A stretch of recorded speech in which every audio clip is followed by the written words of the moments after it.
mu karere k'ibiyaga bigari by'umwihariko mu burasirazuba bwa Repubulika Iharanira Demokarasi ya Kongo. Hari amazina ahora agarukwaho mu biganiro bya politike n'umutekano. Muri ayo mazina hagaragaramo izina rya Lieutenant Colonel Wiringoma, umusirikare wamenyekanye cyane nk'umuvugizi wa gisirikare wa AFC M23. Iyi nkuru igaruka ku rugendo rwe, ubuzima bwe bw'inkomoko, uko yinjiye mu gisirikare, uko yazamutse mu ntera, ndetse n'uko yaje kwitaba Imana mu rukerera rwo ku munsi w'ejo washize.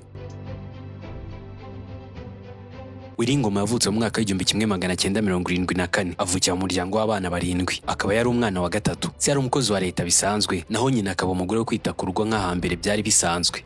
Ubuzima bwe bwaje guhinduka mu mwaka w'1986 ubwo se yitabaga Imana. Nyuma y'uko se yitabye Imana, ibi byamusigiye inshingano n'ihinduka rikomeye mu buzima bwe akiri muto, aho ku myaka 12 ye gusa yahise atangira gufata inshingano. Nyuma y'ibyo bihe bitoroshye yari ari kunyuramo, umwe mu bafitanye isano n'ababyeyi be yaje kumutwara amujyana mu gace ka Kiwanja muri Kivu y'Amajyaruguru, aho yatangiye gufata umurongo w'ubuzima bwe, aho yaje no kugira ibitekerezo byo kuba yajoininga igisirikare, ariko imyaka ikagenda imusubiza inyuma bitewe n'uko yari akiri mutoya. Lieutenant Colonel Wiringoma yize amashuri abanza ahantu bita Mbanza-Ngungu, nyuma yaje gukomereza yisumbuye mu bijyanye n'imibereho rusange, ibyo dukunze kwita mu ndimi z'amahanga nka social welfare. Si ibyo gusa, yaje no kwiga amateka muri ISP Mbanza-Ngungu. Ubumenyi mu mateka n'isesengura byaje kumugirira akamaro mu rugendo rwe rwa nyuma. Mbere yo gufata imbunda, yabaye umwarimu w'amateka na geography, umwuga wamuhaga icyizere n'icyerekezo. Ariko ko ibihe byahindukaga mu burasirazuba bwa Kongo, nako nawe yahinduraga inzira y'icyerekezo cye. Mu mwaka wa 2012 ubwo umutwe wa AFC M23 watangiye kwigaragaza nk'imbaraga nshya mu ntambara zo muri Kivu y'Amajyaruguru, uyu mugabo Wiringoma yinjiye mu gisirikare cy'uyu mutwe. Yari mu basirikare ba Sultan Makenga, umwe mu bayobozi bakomeye ba M23.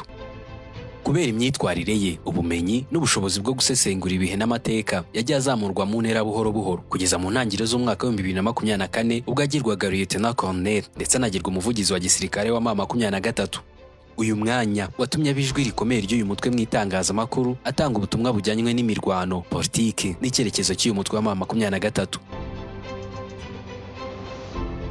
Nyuma yo kuzamurwa mu ntera, akanama ka Loni gashinzwe umutekano kamushyize ku rutonde rw'abafatiwe ibihano. Ashinjwa kugira uruhare mu bikorwa by'ihohotera n'ibyaha by'intambara mu burasirazuba bwa Kongo. Bimwe mu bihano bamufatiye harimo gufatira no guhagarika imitungo ishobora kuba iri mu mahanga, gukumirwa mu ngendo mpuzamahanga, ndetse no guhagarika ubufatanye bwe n'ibigo mpuzamahanga uburyo yabikoramo ubwo ari bwo bwose. Ibi byatumye izina rye rirushaho kuvugwa mu rwego mpuzamahanga, ndetse binashyira igitutu ku mutwe wa M23 mu rwego rwa diplomasi. Mu minsi ishize, Lieutenant Colonel Wiringoma yarakomeje kugaragara nk'umwe mu bayobozi bafite ijambo rikomeye mu mutwe wa M23. Bimwe mu byamurangaga yari isura ya gisirikare, ijwi rivugira igisirikare yari arimo, adasize n'abaturage. Si ibyo gusa, kuko n'umwe mu bantu bari bakomeje kugira uruhare mu bibera mu burasirazuba bwa Kongo byo guharanira uburenganzira bw'abanyekongo bavuga ururimi rw'Ikinyarwanda. Ariko nanone ibihano mpuzamahanga n'igitutu cya diplomasi byari bikomeje kuba igice kimwe cy'urugendo rwe, urugendo ruri hagati y'imirwano yo ku rugamba n'intambara y'amagambo ku rwego mpuzamahanga.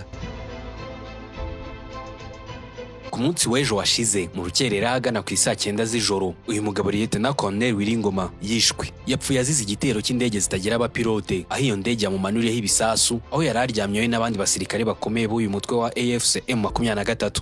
Nyuma y'uko ibi byose bibaye, leta ya Kinshasa yigambye igitero, ndetse inavuga ko izakomeza kugaba ibitero ku baofisiye bakuru ba AFC M23 mu gihe badashyize intwaro zabo hasi. Ariko kandi abaturage b'abanyekongo bavuga ururimi rw'Ikinyarwanda bagaragaje ko batewe agahinda n'urupfu rw'uyu mugabo, bitewe n'uko bamufataga nk'intwari yabo kuko yabafashaga kurwanya leta ya Kinshasa ibabuza amahoro amanywa n'ijoro.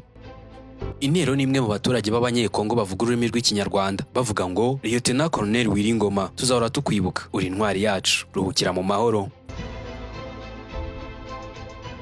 Niba ushaka kumenya byinshi ku mateka n'ingaruka z'intambara zo mu burasirazuba bwa Kongo, komeza ukurikire iyi channel, ukande like, share ndetse na subscribe kugira ngo utazacikwa n'izindi nkuru zisesenguye byimbitse. Ciao ciao.